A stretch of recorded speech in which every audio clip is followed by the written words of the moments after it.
అందరికీ నా నమస్కారాలండి. ఇప్పుడు మనం థర్డ్ చాప్టర్‌లోని యాక్చువల్‌గా స్టీఫెన్ క్రాషన్ ఏదైతే చెప్పారో అది మనం చూసాం.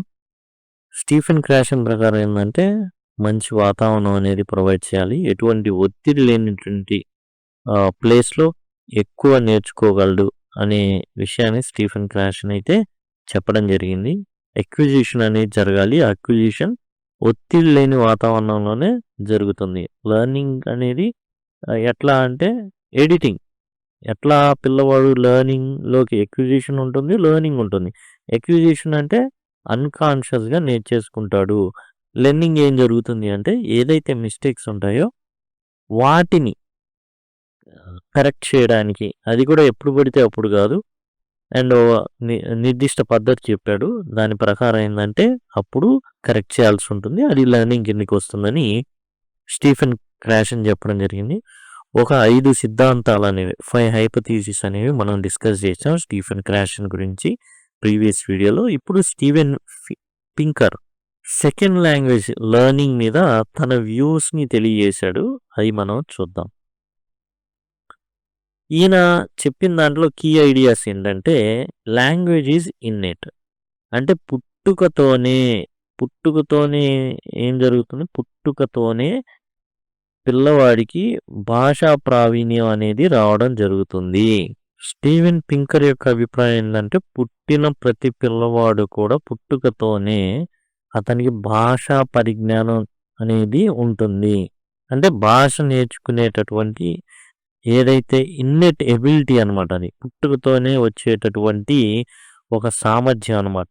పిల్లలు ఆ కెపాసిటీతో ఏ వాతావరణంలో అయితే పెరుగుతారో, సపోజ్ తెలుగు భాష ఏదైతే ఉందో ఆ భాష ఉన్న వాతావరణంలో పెరిగితే తెలుగు భాషకు సంబంధించినటువంటిది వాళ్ళు నేర్చేసుకుంటారు. ఇంగ్లీష్ భాష వాతావరణంలో ఉంటే అది వాళ్ళు నేర్చేసుకుంటారు. అది ప్రతి లాంగ్వేజ్కి సంబంధించింది. టీనేజ్ ఆ వయసులో దానికన్నా ముందు ఈ భాషా పరిజ్ఞానాన్ని నేర్చుకునేటటువంటివి మెదడులో చాలా క్రియాశీలకంగా ఉంటాయి. ఇదేంటంటే ఫార్మల్ ఇన్స్ట్రక్షన్ ఏం అవసరం లేదు. పిల్లవాడిని ఆ న్యాచురల్ ఎన్వైరన్మెంట్లో కనుక ఉంచినట్లయితే ఇట్స్ ఇన్స్టింక్టివ్ అంటాడు. అంటే నేర్చేసుకుంటారు సహజంగానే. ఎర్లీ ఇన్ లైఫ్లో అది జరగాలి. అప్పుడు వాళ్ళే సహజ సిద్ధంగా గ్రామర్ కానివ్వండి, సెంటెన్సెస్ ఫార్మేషన్ కానివ్వండి న్యాచురల్గా నేర్చేసుకుంటారు. లాంగ్వేజ్ అక్విజిషన్ వర్సెస్ లెర్నింగ్, ఇది స్టీఫెన్ క్రాషన్ కూడా చెప్పడం జరిగింది. First language is acquired subconsciously. అసలు ఏం పిల్లోడికి అంతగా తెలియకుండానే నేర్చేసుకుంటాడు. Not learn through rules. ఇప్పుడు తెలుగు భాష ఉంది, ఏ రూల్ ప్రకారం మనం నేర్చుకున్నాం? ఏం నేర్చుకున్నాం? అసలు తెలుగులో అసలు ఎటువంటి అలంకారాలు తెలియదు, ఛందస్సులు తెలియవు, ఏమీ తెలియదు. ఏమతా రాను రాజబాణసంగా ఇట్లాంటివి రాస్తున్నాం. ఏం తెలియకుండానే మనం మాట్లాడేసాం. అసలు ఏం అవసరం లేకుండానే మాట్లాడేసాం. అసలు ఏది పడితే అది మరి పాటలు ఇట్లాంటివి పాడేసాం. అన్నీ జరిగింది. అయితే తర్వాత దశల్లో మనం కాంప్లెక్స్ గ్రామర్ అనేది మనం ఎత్తుకున్నాం. తర్వాత ఇవన్నీ తెలిసిన డెవలప్మెంట్ స్టేజెస్లో వాటిలో వీటిలో అంటే 10th ఈ గ్రామర్ అయ్యి నేర్పించడం జరిగింది. మనం నేర్చుకున్నాం. ఇతను ఏమంటాడంటే పింకర్ వచ్చేసి స్టీవెన్ పింకర్ యూనివర్సల్ ఎబిలిటీ ఉంది.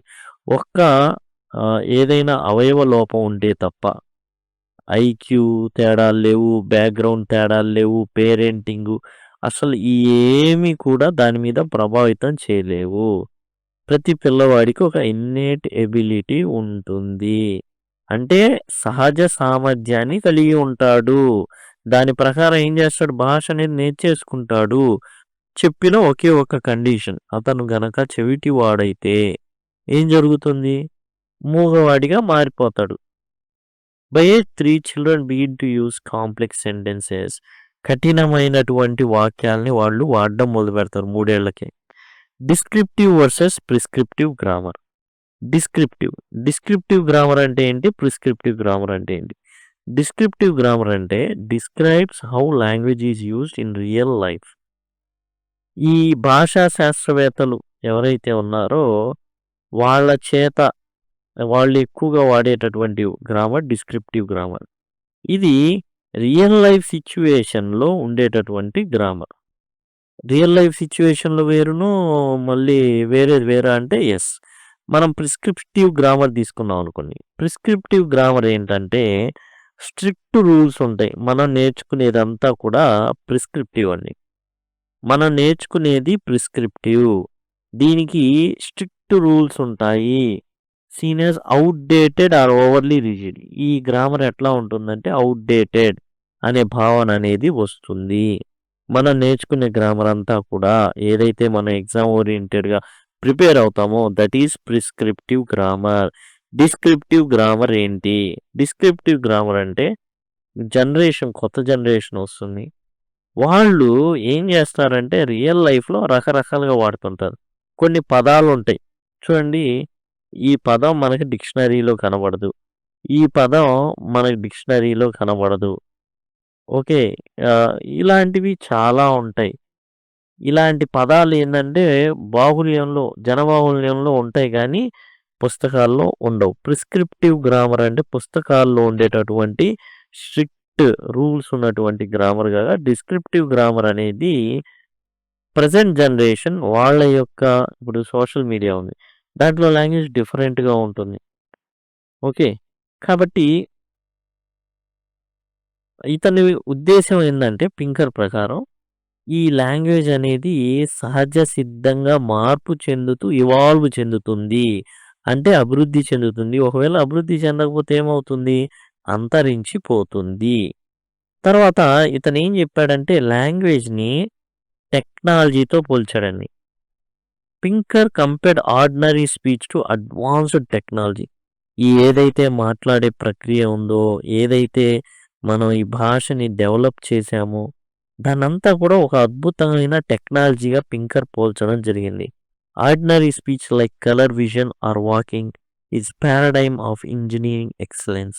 ఇది ఇంజినీరింగ్ ఎక్సలెన్స్‌తో పోలుస్తాడు. సాధారణ భాష ఏదైతే ఉందో కలర్ విజన్ కానివ్వండి, మనం నడవడం గానివ్వండి, ప్రతీది కూడా మనం చూసుకున్నట్లయితే చిన్నప్పటి నుంచి మనం ఏదైతే ఉన్నామో, పరిస్థితుల్లో గుండా వచ్చామో, చిన్నతనం నుంచి పెద్దగా నడుచుకుంటూ, మాట్లాడుకుంటూ ఏదైతే మనం వచ్చామో, ఇదంతా కూడా ఏంటంటే టోటల్ ఒక ఇంజినీరింగ్ ఎక్సలెన్స్ అంటాడు. వాకింగ్ గానివ్వండి, మన స్పీకింగ్ కానివ్వండి, అదంతా కూడా పింకర్ దృష్టిలో ఏందంటే ఆర్డినరీ స్పీచ్ అవ్వచ్చు, కలర్ విజన్ అవ్వచ్చు. మన కలర్ విజన్ మరి బ్లాక్ అండ్ వైట్‌గా కనబడాలి యాక్చువల్‌గా.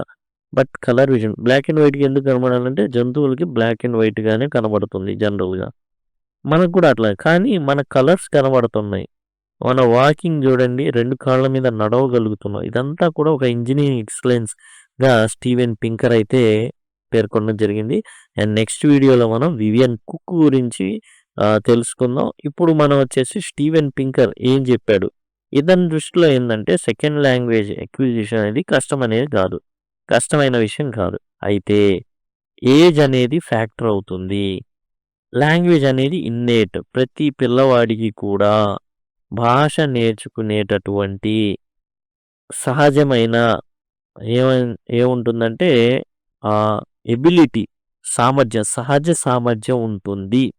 ఈ సహజ సామర్థ్యాన్ని కొంతమంది ఏం చెప్తారంటే మెదడులో ఉండేటటువంటి లెఫ్ట్ ఫ్రంట్ లోబ్ దీన్ని సహకరిస్తుందని, అది టీనేజ్ వయసులో వరకు లేదా కొంచెం తర్వాత, అంటే టీనేజ్ అండి 17 ఏదైతే ఉందో ఇంటర్మీడియట్ స్థాయి వరకు కూడా చాలా చాలా యాక్టివ్‌గా ఉంటుందని కొంతమంది చెప్పడం అయితే జరిగింది. వీళ్ళని ఈ స్టీవెన్ పింకర్‌ని కొంచెం ముందుకు తీసుకెళ్ళి.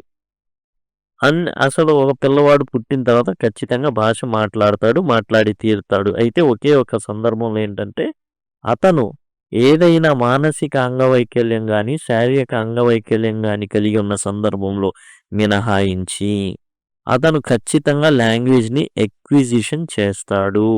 హి అక్వైర్స్ ద లాంగ్వేజ్ సబ్‌కాన్షియస్‌లీ. ఓకేనా? అతను ఖచ్చితంగా కూడా తర్వాత డెవలప్‌మెంట్ స్టేజ్‌లో గ్రామర్ ద్వారా గాని ఎన్‌రిచ్ అవుతాడు. ప్రతి ఒక్కళ్ళకి కూడా ఈ ఎబిలిటీ ఉంటుంది. ఐక్యూనా, బ్యాక్‌గ్రౌండా, పేరెంటింగా ఇయన్నీ గాదు. ఇవన్నీ కాకుండా ఎట్లాగైనా సరే ఎవరైనా సరే భాష అనేది నేర్చుకుంటాడు. అయితే ఎందుకు? సహజ సామర్థ్యం ఉంటుంది. పింకర్ ఇంకా డిస్క్రిప్టివ్, ప్రిస్క్రిప్టివ్ గ్రామర్‌లని చెప్పాడు. ప్రిస్క్రిప్టివ్ గ్రామర్ అంటే మనం ఎగ్జామ్‌ల కోసం నేర్చుకునేది, మనం స్కూళ్ళలో నేర్చుకునేది. డిస్క్రిప్టివ్ గ్రామర్ అంటే బయట ఇంకో గ్రామర్ ఉంటుంది. ఇప్పుడు మన తెలుగు ఉంటుంది. పుస్తకాల్లో గ్రాంథికం ఒకలాగుంటుంది. మనం మాట్లాడే భాష ఇంకోలాగుంటుంది. కాబట్టి దాన్నేమో మనం మాట్లాడే జనబాహుళ్యంలో మనం మాట్లాడుకునే భాషేమో డిస్క్రిప్టివ్‌గా ఆ పుస్తకాల్లో ఉండేది ప్రిస్క్రిప్టివ్. పుస్తకాల్లో ప్రిస్క్రిప్టివ్ అని గుర్తుపెట్టుకోండి. ఈజీగా గుర్తుంటుంది. ఆ తర్వాత ఇతను లాంగ్వేజ్‌ని ఒక గొప్ప టెక్నాలజీగా పోల్చాడు. ఎందుకంటే మాట్లాడడం అనేది ఒక అద్భుతమైన ఇంజినీరింగ్ టెక్నాలజీగా ఇతని యొక్క ఉద్దేశ్యం. ఇదండి. అండ్ నెక్స్ట్ మనం యాక్చువల్‌గా స్టీఫెన్ క్రాష్‌ని చూసాం. ఇప్పుడు స్టీవెన్ పింకర్ చూసాం. నెక్స్ట్ వచ్చేసి Vivian cooks perspectives on second language teaching అనేది మనం చూడబోతున్నాం. అండ్ మీకు ఇదే విధంగా గనక కావాలి అనుకుంటే మీకు ఈజీగా అండి అండ్ సింపుల్‌గా కావాలంటే లింక్ అని గనక కామెంట్ సెక్షన్‌లో మీరు అడిగినట్లయితే ఖచ్చితంగా మీకు కావాల్సినటువంటి ప్రతి లింక్‌ని మీకు ప్రొవైడ్ చేయడం అయితే జరుగుతుంది. ఎస్‌జిటికి సంబంధించి ప్రతి టాపిక్ కూడా ప్రతి చాప్టర్ కూడా కంప్లీట్ చేయబడింది. అండ్ ప్లేలిస్ట్ లింక్ అనేది మీకు ఇవ్వబడుతుంది. అక్కడ నుంచి మీరు సులభంగా యాక్సెస్ చేయొచ్చండి. ప్రతిదీ కూడా మీకు అందుబాటులో ఉంటుంది. కాబట్టి దయచేసి గమనించండి. ఇది కొత్త మెథడాలజీ. అండ్ ఏదైతే ఎగ్జామ్ పాయింట్ ఆఫ్ వ్యూలో అయితే ఇదైతే చెప్పబడుతుంది. అండ్ ఇదండి. అండ్ టోటల్ లింక్స్ అన్నీ కూడా మీకు ప్రొవైడ్ చేయడం జరుగుతుంది. మీరు ఈ వీడియోస్‌ని చూసి నోట్స్ రాసుకోవాల్సిందిగా కోరుకున్నాను. లేదు మీకంత సమయం లేకుంటే పీడీఎఫ్ అయితే పర్చేజ్ చేయొచ్చు. Thank you. Thanks a lot.